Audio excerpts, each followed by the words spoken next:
TTD vigilance సంబంధించి DGP కీలక నిర్ణయం తీసుకున్నారు. టీటీడీ విజిలెన్స్ అండ్ సెక్యూరిటీ అధికారిగా ఎన్టీవీ రామ్ కుమార్ నియమితులయ్యారు.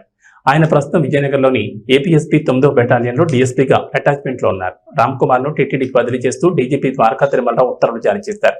ప్రస్తుతం టీటీడీ విజిలెన్స్ అండ్ సెక్యూరిటీ అధికారిగా ఉన్న ఎం గిరిధర్ రావుకు పోస్టింగ్ ఇవ్వకుండా పోలీస్ ప్రధాన కార్యాలయంలో రిపోర్ట్ చేయాలని ఆదేశించారు.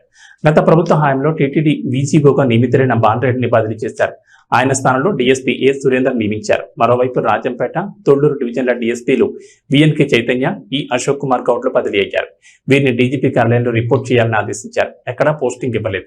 పోలీస్ ఎస్టాబ్లిష్మెంట్ బోర్డు సమావేశంలో తీసుకున్న నిర్ణయం మేరకు డీజీపీ సిహెచ్ ద్వారకా తిరుమలరావు ఉత్తర్వులు జారీ చేశారు. తాజాగా బదిలీ చేసిన డీఎస్పీలలో చైతన్య, అశోక్ కుమార్లపై గతంలో ఫిర్యాదులు వచ్చాయి. గత ప్రభుత్వ హయాంలో వీరు వివాదాస్పద అధికారులుగా ఆరోపణలు వచ్చాయి.